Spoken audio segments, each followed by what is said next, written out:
Bienvenidos y bienvenidas al podcast de Inventario.pro, un espacio donde explicamos historias reales de negocios que combinan las ventajas del mundo digital con el sector automoción. Esto es Motor Digital.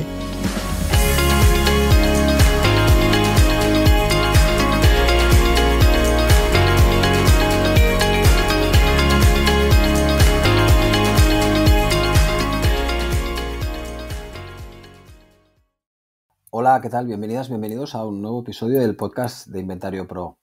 Casi vamos a decir que es a petición popular, porque ya por WhatsApp, en encuentros que hemos tenido con sectoriales, incluso alguna llamada telefónica, y a petición popular vamos a intentar hacer una miniserie de episodios que iremos sacando a lo largo de las próximas semanas, de los próximos meses, grabados con el objetivo de ayudar a entender mejor la inteligencia artificial, y lo estructuraremos de la siguiente manera. Lo vamos a hacer repasando conceptos clave, después vamos a ver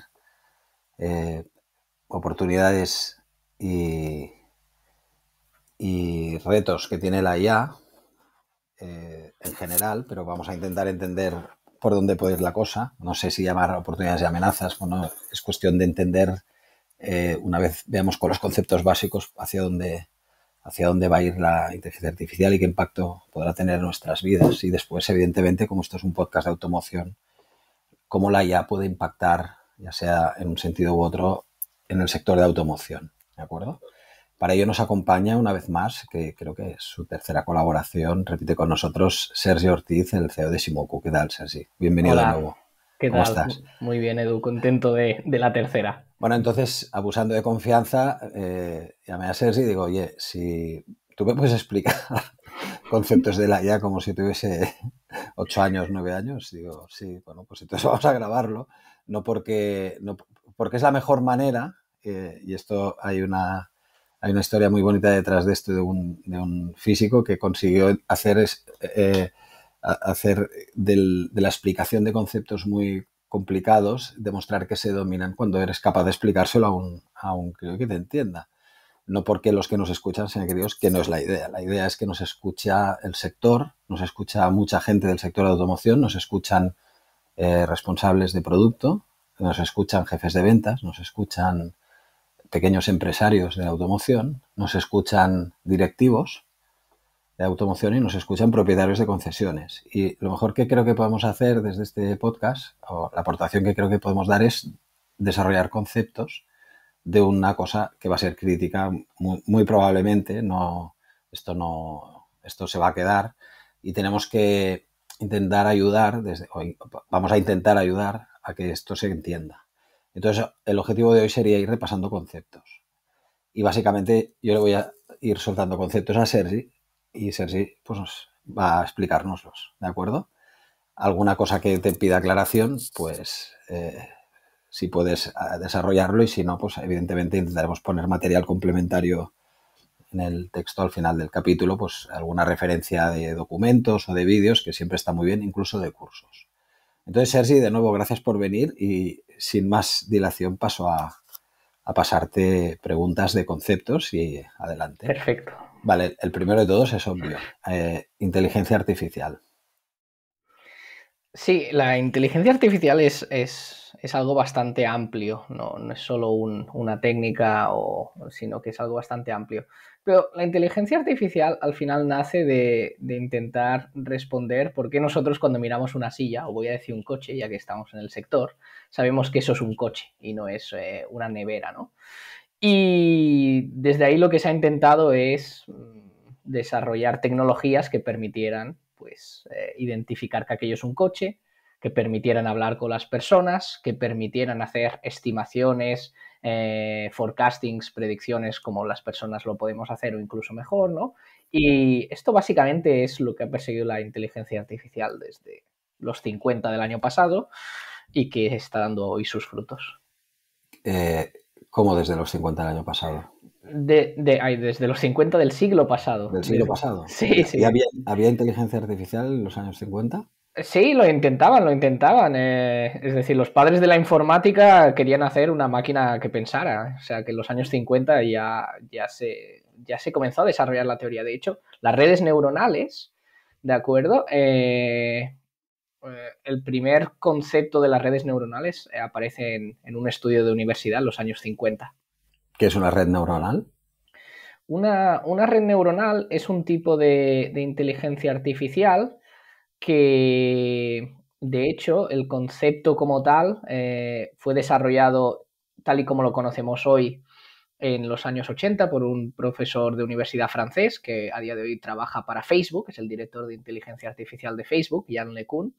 Y este señor encontró la manera de que pudiera enseñar a una máquina a identificar coches, lo que decía antes de un coche, diferenciar un coche de una silla, un gato de un perro.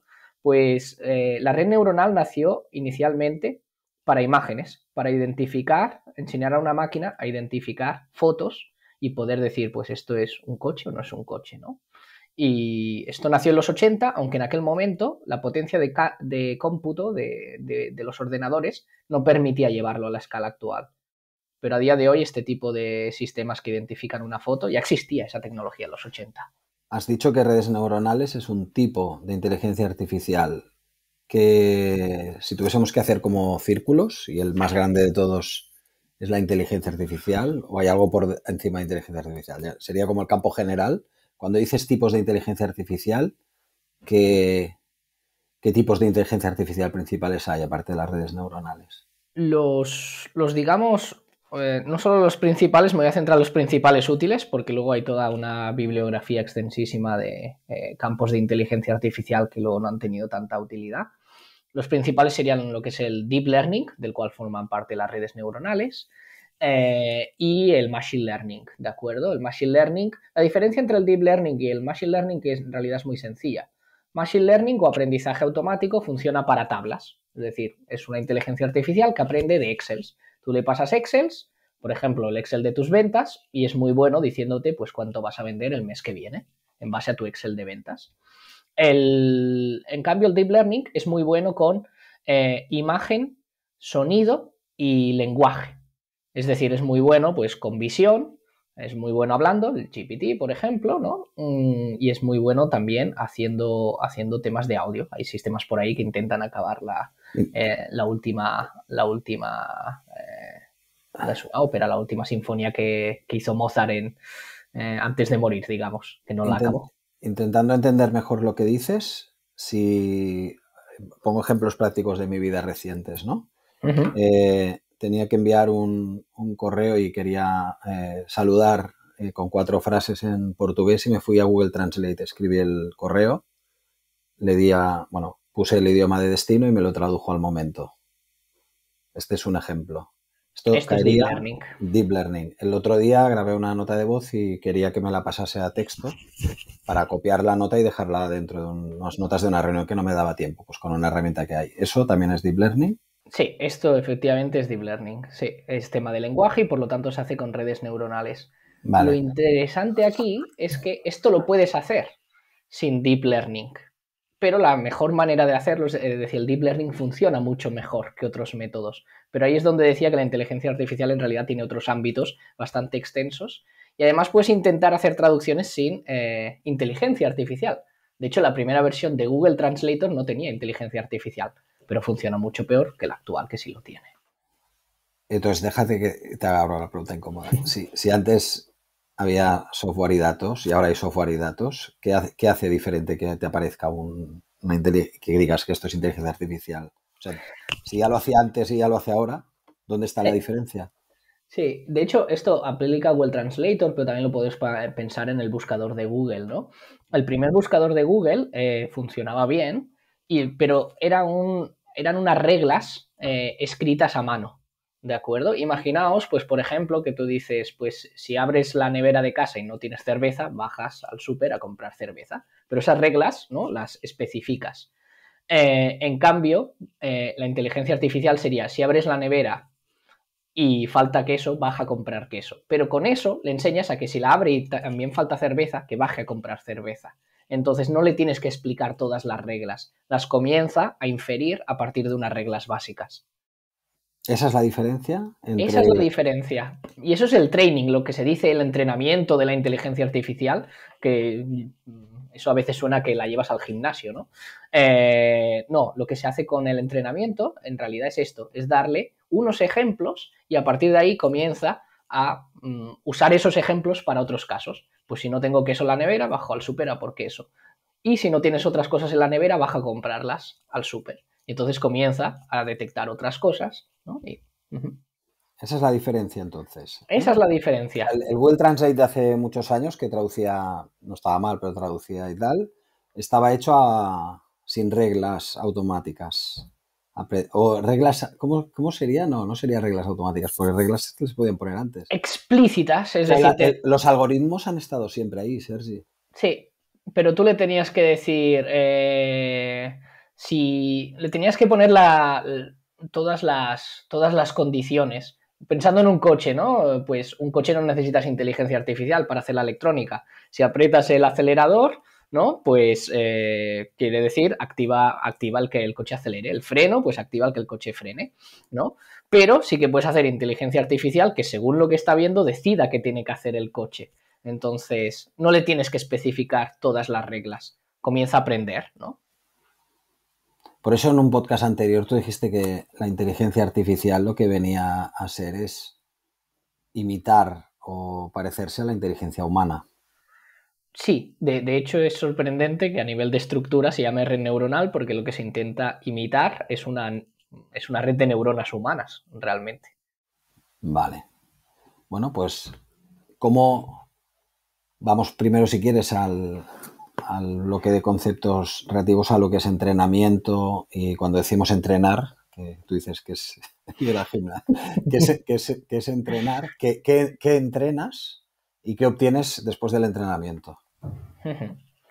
Voy a poner un ejemplo, voy a seguir con las fotos, ¿vale? Que es una forma, creo, es una forma bonita de explicarlo.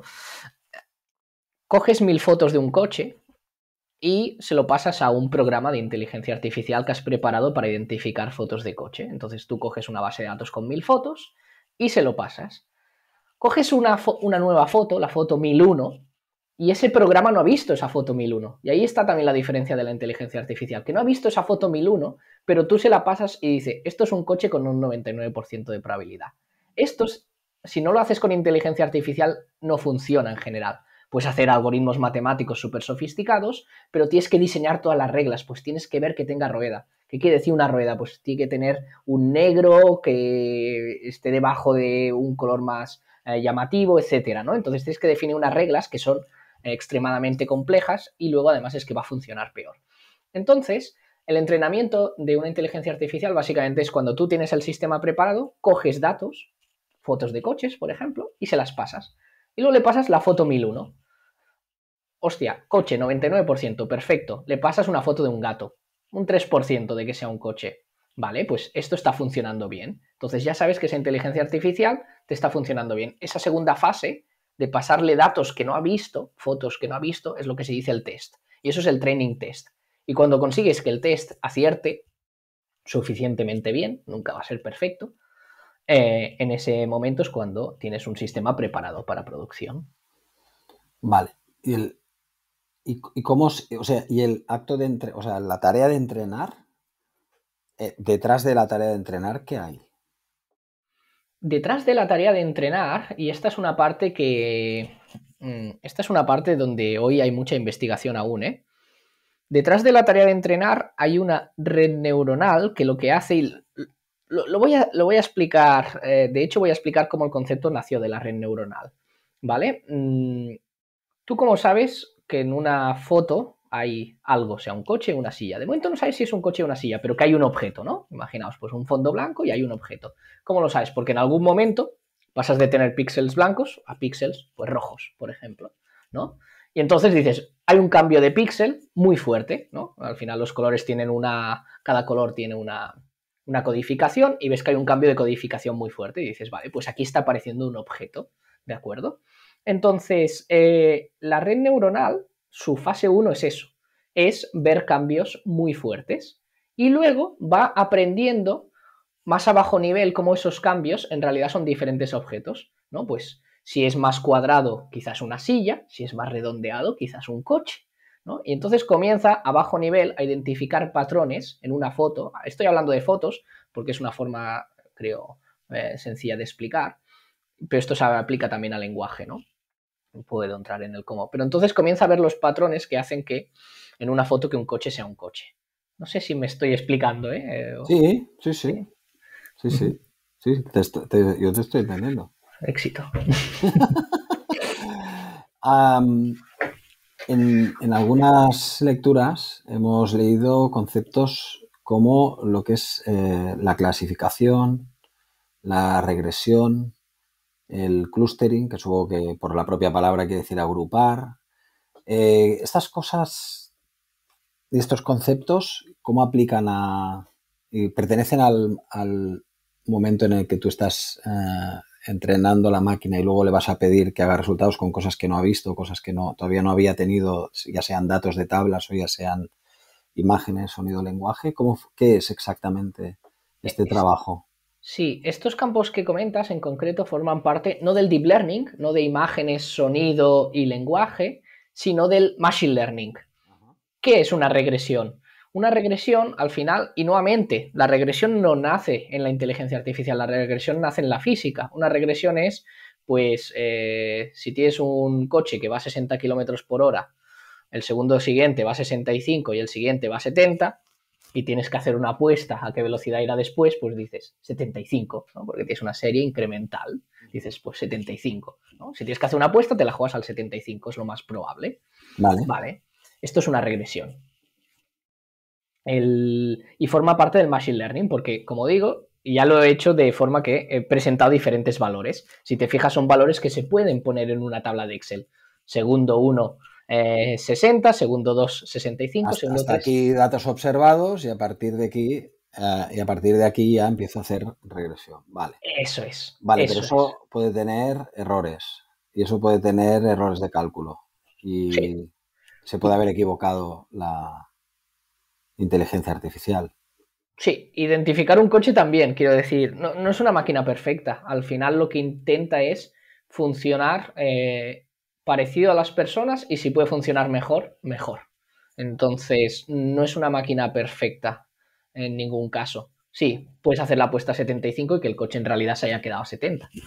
Vale, ¿por qué se habla tanto de, entonces, en las lecturas que puedes hacer cuando vas leyendo con qué hacen eh, productos o con qué se desarrollan técnicas de inteligencia artificial, sobre todo me imagino que en este caso más de machine learning, ¿por qué se habla tanto de clusterización? No, y en deep learning también. ¿Por qué se habla tanto de clusterización?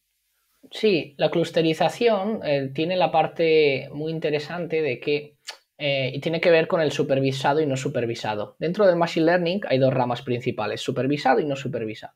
El supervisado es como el caso que decíamos de la regresión.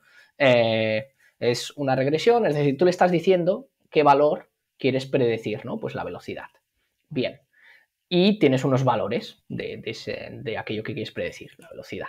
Bien, en el clustering, tú lo que le estás diciendo es no supervisado, porque tú le estás pasando una tabla y le estás diciendo, encuéntrame las cosas parecidas en esta tabla, ¿vale? Entonces, imaginaos que tenemos una tabla con datos de empresas y tú lo pasas para hacer un clustering.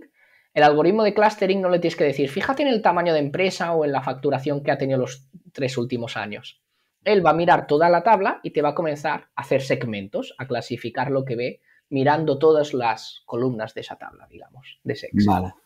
Vale, ahora te entiendo. Vale, perfecto. Muy bien. Y después, una vez tenemos ya entendido esto, cuando ya se pone en marcha, ¿qué puede pasar en la obtención de los resultados? Porque hay unas veces que te entrenas o haces este tipo de entrenamiento a la inteligencia artificial y te da buenos resultados y otros que te da malos resultados. ¿Por qué sucede esto? Incluso se habla a veces de la palabra alucinaciones o cosas así. Es cuando lo que te está diciendo a tu entendimiento y a tu intelecto dice esto no tiene sentido, lo que me está diciendo, pero ¿por qué es capaz de hacerlo bien y hacerlo mal? ¿Qué es? ¿Una cosa de datos entrenados? ¿Es un problema del algoritmo o es un problema de que lo que le das realmente no es lo que le habías dado para entrenar? ¿O cómo funciona esto? ¿Qué es qué detonantes tiene que un resultado sea correcto o incorrecto desde el punto de vista del humano que está recibiendo la información que le ha dado, en este caso, este sistema de inteligencia artificial? Sí, estoy tomando alguna nota porque es una pregunta que tiene mucha densidad. Si ¿De quieres acuerdo? si quieres la dejamos para luego, ¿eh? O No, sea, porque creo que lo voy a conectar con otras preguntas del examen y entonces pues ya... vale. Muy bien. En primer lugar, es decir, ¿por qué se equivoca una inteligencia artificial? Bueno, depende, se puede equivocar por varios temas. Uno ya lo has puesto sobre la mesa, los datos, ¿no? Pues al final, si yo quiero predecir la velocidad del coche y hago el ejemplo de antes, pues seguro que me equivoco. O sea, sí, quizá va a 75, pero no, o sea, con 3 puntos de datos, hacer una predicción es jugar al azar, ¿de acuerdo? Entonces, puede pasar que te falten datos, para lo cual hay técnicas como data augmentation, ¿de acuerdo? Que fabricas más datos a partir de los que tienes. O puede pasar que... Y voy a ir abriendo ahora bastantes ámbitos, ¿eh, Sí, Edu? sí, Y tú lo me vas tirando por donde quieres. sí, pero recuerda que seguimos teniendo 9 años. Ay, es verdad, es verdad. Ha habido un momento que nos hemos ido a los 16, 17, ¿no? Pero volvemos a tener... porque a veces estamos contentos o descontentos con el resultado que nos da la inteligencia artificial y decimos, bueno, esto no me sirve, esto me sirve. ¿Dónde ha estado el error? ¿No? Punto 1, nos faltan datos, ¿no? Vale, ok. Entonces, no podemos. Vale. Punto 2, también muy importante, digo que no es perfecta una máquina de inteligencia artificial y tengo un ejemplo perfecto para explicar por qué no lo es y no lo puede ser, ¿vale? Pensad en el número 3, ¿vale? El número 3 se parece un poco al número 8, ¿no? El número 8 lo que tiene de particularidad es que acaba de cerrar los circulitos, ¿vale? Y imaginaos ese número 3 y que ahora comienzas a intentar cerrar un poco más los circulitos. Ahora es un 3 o un 8. Alguna gente dirá un 3, otros un 8. Ahora lo intentas cerrar un poco más. Más gente dirá un 8 y un poco menos aún dirán un 3. ¿En qué momento un 3 deja de ser un 3 y es un 8? ¿No? Está claro que cuando lo cierras ya es objetivamente un 8 para todo el mundo, pero cuando lo tienes ahí que se va cerrando, ¿esto qué es? ¿Un 3 o un 8? Pues ya depende. Incluso las personas, habrá diferencias de opiniones, ¿no? Y a partir de ahí, pues partidos políticos y ya se lía todo, ¿no? Entonces, hay todo este tema ontológico de que al final la realidad es subjetiva. Y la inteligencia artificial tampoco puede tener la razón objetiva. Y luego hay las alucinaciones. Las alucinaciones son un tema totalmente diferente y tiene que ver con el cómo está construido sistemas como GPT, etcétera, en base a transformers y a inteligencia artificial generativa. La inteligencia artificial generativa, para entendernos, es un barman que hace cócteles muy novedosos. Se ha leído muchos libros de cócteles y en base a todo lo que ha aprendido de esos libros de cócteles crea nuevos cócteles, ¿no?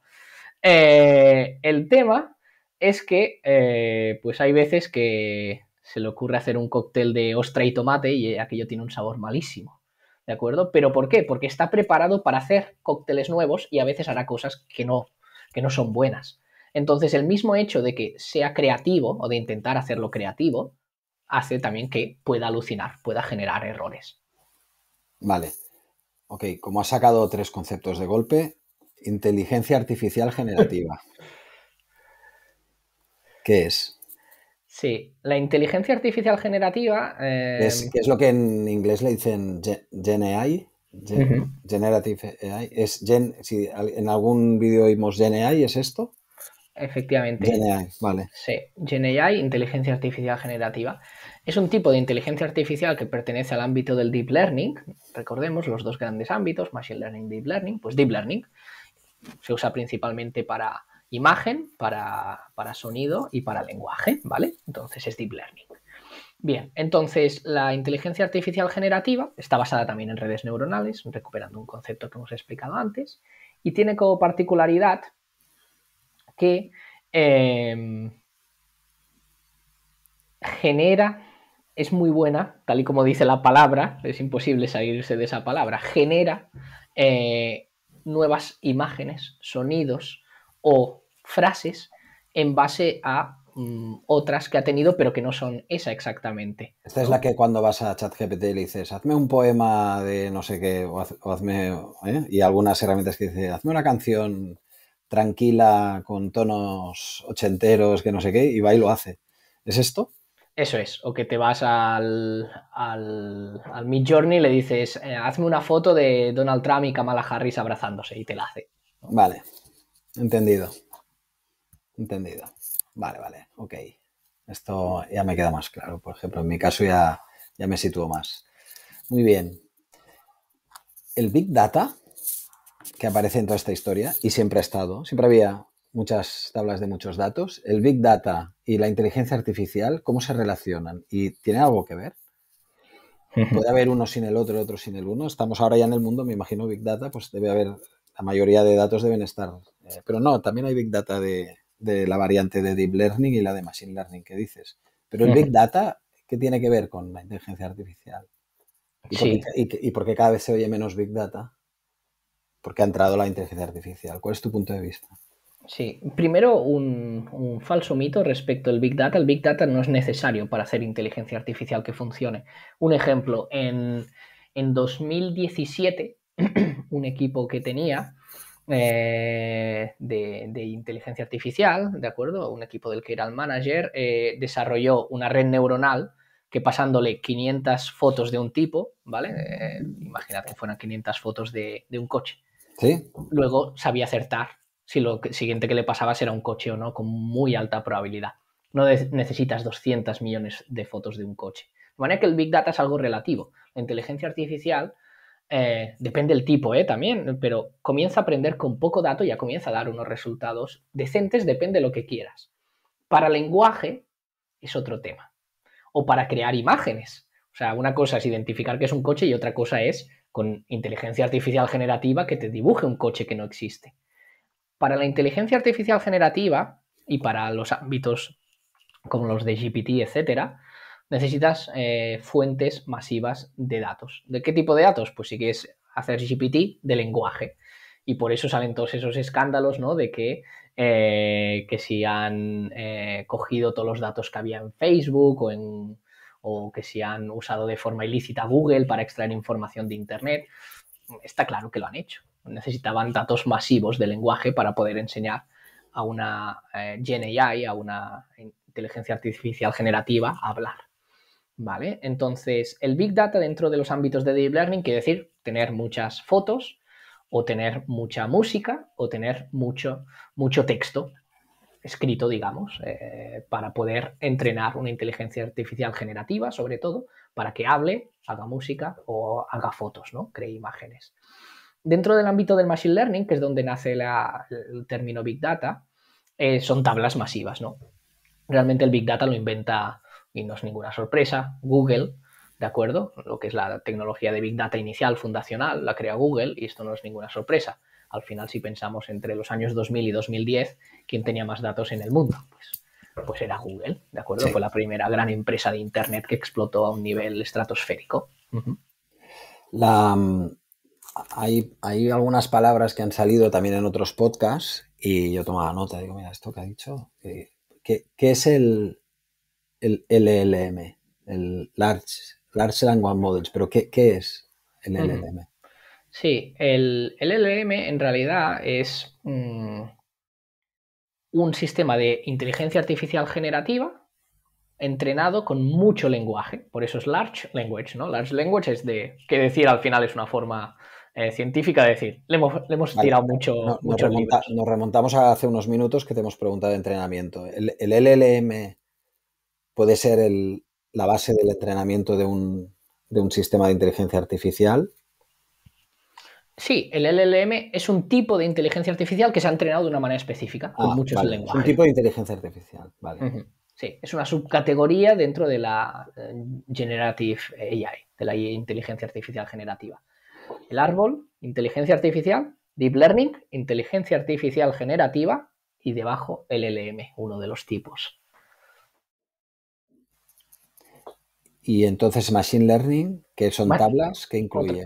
Machine Learning es la otra gran rama, ¿no? O sea, Deep Learning y Machine Learning son las dos grandes ramas. Eso es. Machine Learning que incluye regresiones, incluye clasificaciones e incluye clusterings. Vale. Principalmente. Vale, muy bien. Yo de momento ya me voy haciendo mis notillas ahí de... Parece como cuando te daban los... ¿Sabes a qué se parece esto? Cuando te dicen las ciencias se dividen entre ciencias físicas y ciencias... Entonces aparece, cuando te ocupas de esto, te ocupas de la física, entonces vas como... Te van saliendo bloques de ciencias y de ahí nacen las carreras.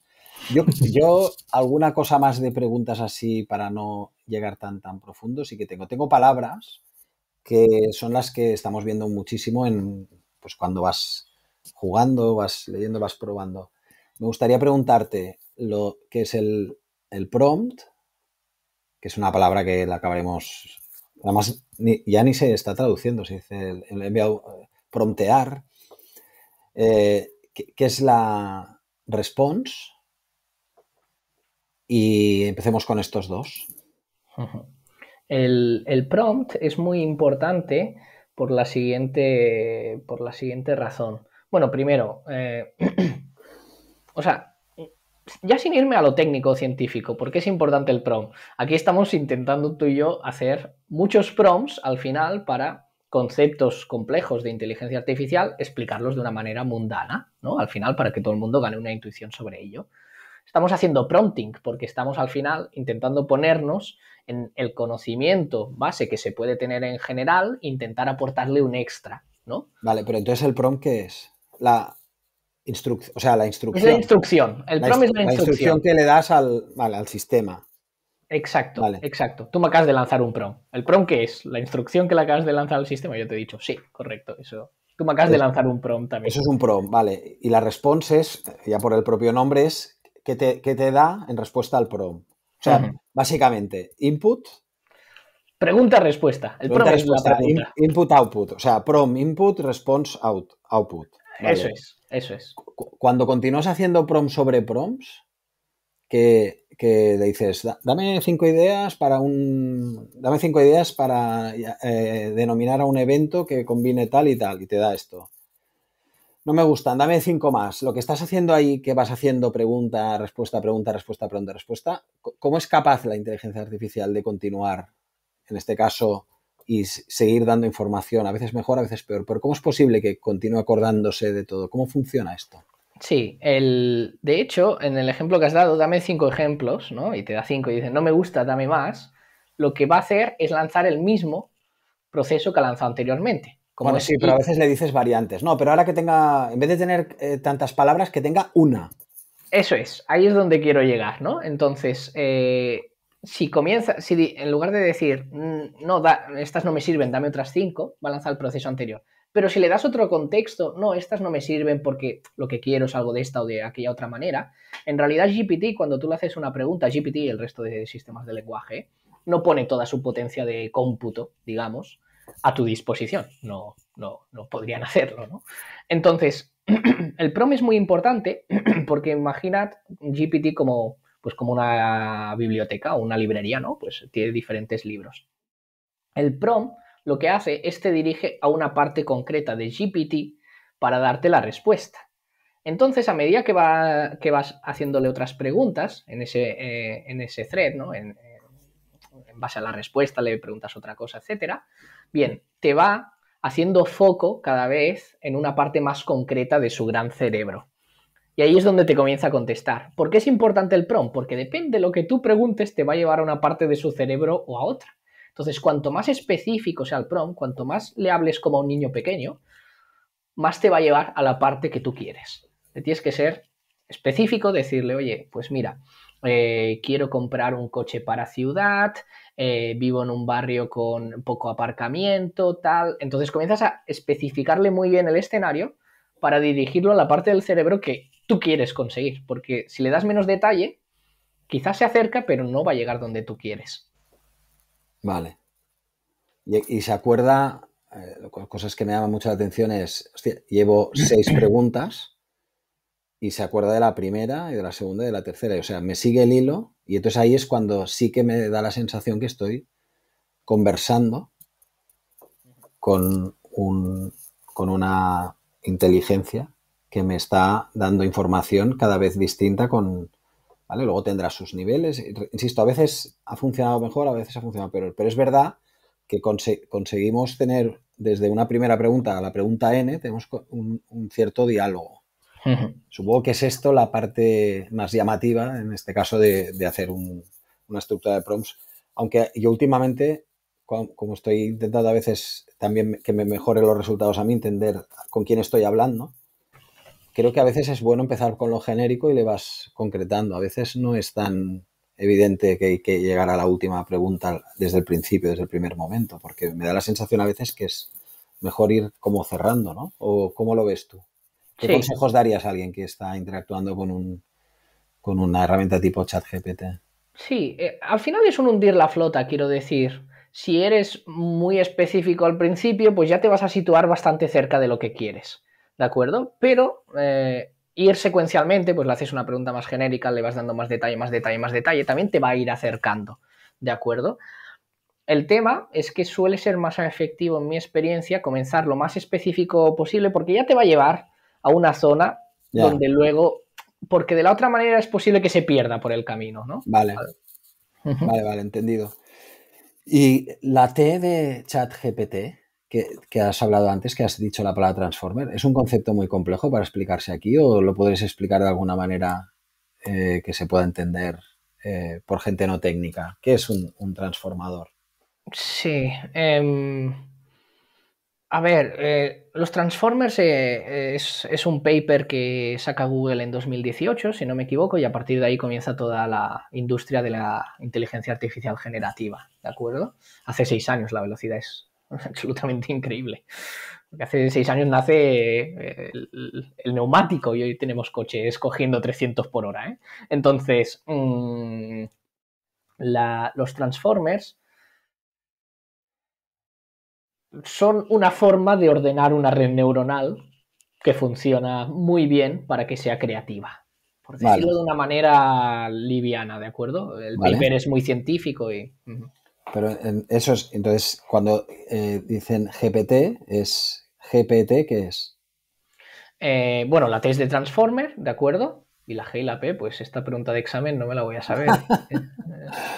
General Purpose Transformer, no lo sé, no creo que sea De esto. propósito general. Mira, vamos a preguntarlo a. ¿Sabes qué? ¿Qué es la GPT? Lo voy a preguntar. Ya la matrícula la he perdido, No, ahora me lo dirá la inteligencia artificial aquí en tiempo real. Generative, pre-trained. Vale, preentrenado. La P es de preentrenado. Pero el transformador es eso, solamente es eso. Es una manera de ordenar un. Vale, Sí, ok. es una forma, al final lo que inventaron los de Google, muy sobresimplificado, claro, pero es una forma de decir si tienes o si ordenas las neuronas de esta manera, va a ganar creatividad. No sé exactamente esto que digo, porque en realidad lo que hicieron fue poner diferentes cerebros, digamos, diferentes redes neuronales a trabajar entre ellas, ¿vale? Pero tampoco quiero irme mucho por las No, ramas con esto. vamos a ver, yo creo que hemos visto bastantes conceptos. Tengo alguno más apuntado a la chuletilla, que si alguien se piensa que yo estoy con términos en la cabeza, va muy equivocado, ya te lo digo ahora. Pero me gustaría, como en algún podcast anterior hablabas de una cosa que era el agente. O sea, al final, claro, todo esto al final acaba siendo entidades, objetos o resultados que hay que ponerle nombres para que podamos hablar y entendernos de qué estamos hablando. Más de una vez has usado el término agente y no sé si hay algún concepto alrededor del agente. Cuando a partir de ahora en el sector o en general hablemos o leamos la palabra agente o agente inteligente, ¿de qué estamos hablando exactamente? Sí, aquí ahora está habiendo bastante confusión entre lo que se vende como agente y lo que son los agentes técnicamente. ¿Vale? Voy a intentar explicar qué se vende como agente, ¿vale? O sea, primero que se vende como agente, vale. Sí, Okay. sí. Se vende como agente una serie de GPTs, no uno, sino varios que hacen diferentes tareas, porque un GPT, por ejemplo, es muy malo o no funciona tan bien si le dices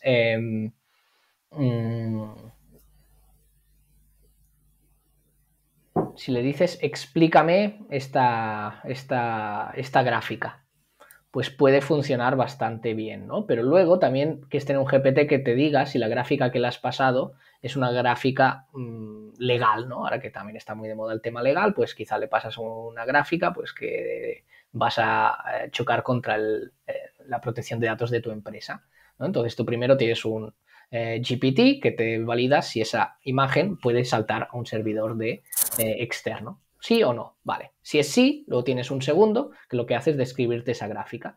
Y luego tienes un tercero que te hace un informe para tu jefe sobre esa gráfica. Entonces tú juntas diferentes GPTs y generas un agente que resuelve una tarea más compleja. Dicho lo cual, esto también sueles tener que poner infraestructura y código que no es de inteligencia artificial. Es decir, al final hay la coexistencia entre infraestructura, ordenadores, ¿vale? En el cloud, entre inteligencia artificial, sistemas como GPT, pero no uno, varios, y luego software que acaba de, digamos, empaquetar el email y enviarlo, ¿no? Por ejemplo, para enviar un email no necesitas inteligencia artificial, es software puro. Hay un concepto también importante que se está escuchando mucho últimamente, que es el RAG, ¿vale? El RAG, por decirlo de manera súper simple, lo digo porque no sé si estaba en el listado que hemos preparado. ¿En siglas? ¿R-A? Sí, RAG. Vale. ¿Vale? G de Granada, vale. RAG, R-A-G. Exacto. Y esto se está escuchando mucho y también por explicarlo de una manera sobresimplificada, es hacer una base de datos para tu GPT, ¿no? Si tú le preguntas a GPT datos sobre tu empresa, si están en Internet, los vas a ver. Si no están en Internet, no. Entonces, ¿qué haces? Coges una base de datos y entrenas a GPT, ¿de acuerdo? O un sistema similar, para que sepa también contestar preguntas de tu empresa. De forma sobresimplificada, le estás dando una base de datos para que también te pueda ayudar con esa información. ¿Pero eso se le da a esa inteligencia artificial y al resto del mundo o no? No, se cierra. No, es cerrado, es un circuito cerrado. Es un circuito cerrado. ¿Y por qué ha aparecido este término de RAG? Luego volvemos a los agentes. Sí, porque de hecho lo que está pasando mucho en los últimos meses es esto, que al final, imagínate que quieres crear un chatbot para tu empresa, ¿no? Por irme al caso que en realidad los chatbots ya existían antes, quizá a nivel de inteligencia artificial tampoco es el caso más diferencial de una inteligencia artificial, ni mucho menos, ¿eh? Pero bueno, vayámonos al caso del chatbot. Pues bien, es decir, yo si invirtiera en inteligencia artificial no creo que invirtiera en un chatbot, invertiría en tecnologías de chatbot puras y ya está. Pero bueno, yendo al tema del chatbot. Bien, pues tú quieres un chatbot que conteste, pues cuando un cliente tiene una incidencia, pues que le sepa contestar qué tiene que hacer. El que tiene que hacer es el protocolo de tu empresa. De alguna manera tú le tienes que pasar ese protocolo. Entonces tienes que hacer un RAG y luego ese RAG se lo pasas al GPT para que sepa contestar incidencias en base a tu protocolo. Vale. Volvamos a la gente. Has hablado de la gente que se vende. O sea, al final, te hago la pregunta a ver si la podemos desgranar de otra manera. En términos técnicos, ¿un agente inteligente qué es? Sí, en términos técnicos, un agente inteligente es una composición de diferentes sistemas, pues si es de lenguaje, ¿vale? Y esto ata con inteligencia artificial general, ¿de acuerdo? Inteligencia artificial general, que lo que busca es hacer seres pensantes. Y entonces lo que tienes es una constelación de diferentes sistemas, de diferentes agentes. Pero si me quedo con la palabra agente y la etimología de la palabra agente, el agente actúa o hace algo. Entonces, eso es. ¿Es eso? Sí, hace una acción que tú necesitas y es una acción compleja que con un solo GPT no lo puedes resolver. Entonces necesitas poner varios juntos. Vale. Y cuando encadenas varios agentes juntos, ¿qué es? Para efectos incluso de aplicabilidad de negocio de la inteligencia artificial. ¿Qué es? ¿Qué es? Un conjunto de acciones que componen una cosa de mayor complejidad. Es otro agente también. Otro agente. Es un agente más complejo. Eventualmente, lo que se está intentando es hacer un agente tan complejo que se diga que es inteligencia artificial general.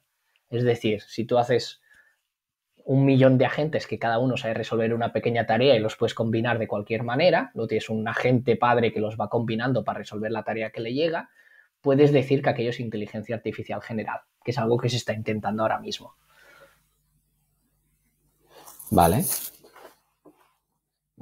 Que luego hay el debate científico de que para un científico aquello no es inteligencia artificial general, es una composición, es una foto estática, pero bueno, eso ya es otro tema. Ahí entramos en temas... En filosofía. Sí, rozando la filosofía. Vale, entendido. Ok. Yo creo que ya hemos visto muchos conceptos. ¿Tienes alguno más? Que digas... ¿Podríamos hablar de este? Yo creo que hemos cubierto 70 años de historia. No está mal. Luego ya entraremos en el segundo capítulo y iremos viendo oportunidades y amenazas. Pero me estás hablando de 70 años y ¿por qué tan reciente y tan intenso en los últimos 3, 4? O sea... Por los Transformers. Lo que ha acelerado todo es el transformador. Sí, porque por un lado hay el Machine Learning, que el Machine Learning entre el 2010 y el 2015 los ordenadores se comienzan a volver suficientemente potentes para que cualquier empresa que contrate un matemático o un físico pueda hacer inteligencia artificial de tipo Machine Learning. Pero el Deep Learning estaba primero que a nivel de cómputo también era muy necesitabas más máquina y luego más ordenadores y luego además es que los casos de uso eran muy limitados hasta que aparecieron los Transformers, porque los Transformers es la pieza clave que enseña a GPT a hablar, para entendernos. Entonces, el Transformer, sobre todo, evidentemente todo es software, ¿no? Pero el Transformer, ¿qué son? ¿Matemáticas? Sí, bueno, al final la conexión entre software y matemáticas existe siempre, ¿no? Vale, Quiero decir. El Transformer, para entenderos, es una pieza de software que no existía, que una vez se introdujo hizo que se acelerasen los sistemas de inteligencia artificial. ¿Cómo se han acelerado? Sí, es un algoritmo, es decir, es una serie de instrucciones para el ordenador que hace que aprenda lenguaje, vale. No solo lenguaje, pero que hace que aprenda, por ejemplo, lenguaje vale. Y pueda hablar y no sepa si es una persona o una máquina. Bueno, hay episodios que se pueden poner a 1,2, a 1,5. Yo lo hago con nuestro propio podcast. A veces digo, joder, qué lento está hablando. No el invitado, yo a veces y tal. Yo creo que este no se lo pueden poner a 1,5, ¿eh? Pero tampoco hemos ido tan abajo. Esto estaba pensado para que gente no técnica tenga nociones y conceptos de un campo que sí que he notado que no es... que han tenido más penetración, no más penetración, que parece que se consolida mucho más que otras cosas que han aparecido, términos distintos que no tienen que ver con la inteligencia artificial, que eran como, que no digo que sean modas, digo que son tecnologías, pero que no han calado tan hondo como el blockchain o el metaverso, historias de otra tipología de vamos a decir, de proyectos que pueden ser aplicados o no, de tecnologías que pueden ser aplicadas. A mí la sensación que hay es que ha penetrado en tantas capas de nuestra vida y más que va a hacer, que es tiene muchísima más profundidad y más participación en la vida cotidiana y en la vida profesional de lo que otras tecnologías que parecía que iban a venir se podrían aprovechar. Básicamente porque altera incluso nuestra manera de obtener información, ¿no? Y entonces, en este primer episodio que hemos revisado los conceptos, y te agradezco, Sergi, el esfuerzo y la valentía de venir aquí a pecho descubierto, vamos, ha sido que ni siquiera tenías la lista de todos los conceptos y algunos que has sacado tú, pues digo, mira, este también. Pero esperamos que esto haya podido ayudar. La intención que tenemos es a ver si podemos grabar un segundo episodio un poquito más, bueno, pues yo quiero entrar en terrenos éticos, quiero entrar en terrenos filosóficos y quiero entrar en terrenos de viabilidad real de que esto ayude al ser humano y luego ya entraremos en casos concretos o casos de uso que se han detectado pues, en automoción, que es, en el fondo es de lo que intentamos trabajar en este podcast, que no es generalista. Esto es un podcast muy orientado a automoción y a digital. Lo que pasa es que hemos entrado en un terreno muy muy poco automovilístico ahora, pero muy, muy basado y que tiene evidentemente su traducción en digital, pero al final hay software y datos que dan valor. Y te agradezco mucho la participación en este episodio, Sergi. Y el esfuerzo de simplificación que has hecho con unos... El del 3 y el 8. Me quedo con el del 3 y el 8. Digo, joder, vaya manera de explicar lo que es blanco, negro, gris. Digo, mira, a partir de ahora, cuando quiera hablar con alguien, le diré un 3 o un 8, ¿vale? Eso me ha gustado mucho también. Así que espero que hayas podido estar cómodo. Ya sé que te han ametrallado. Sí, no, sufro de intentar que sea útil para quien lo escuche, la verdad. Espero haberlo conseguido, al menos en algunas partes. Sí que lo has conseguido. Yo creo que evidentemente alguien tendrá esto que dice, bueno, lo que me está explicando ya me lo sabía, bueno, la mitad de lo que me ha dicho me sonaba, pero no sabía lo que quería decir. Vale, ahora ya tal. Y algunos nos quedaremos como yo, teniendo que escuchar esto un par de veces porque alguno de los términos hay que volverlo a escuchar, relacionar con otras cosas, porque en el fondo esto es un poquito materia de estudio. Pero yo creo que ha estado muy bien, Sergi, te lo agradezco muchísimo. Gracias. A todos vosotros y a todas vosotras, gracias a Sergi Ortiz, CEO de Shimoku, por haber participado en este capítulo de nociones clave de inteligencia artificial, y a todos vosotros, todas vosotras, hasta un nuevo episodio del podcast de Inventario.pro. Inventario.pro es una plataforma de servicios digitales específicos para profesionales de la automoción. Te ofrecemos el mejor hub de anuncios para la multipublicación de tu stock, nuestros bots para que ahorres tiempo o generes más negocio usando automatizaciones. Además, somos especialistas en crear webs de motor muy fiables y de primera calidad. Si eres un profesional de la automoción, te esperamos. Visita Inventario.pro para más información.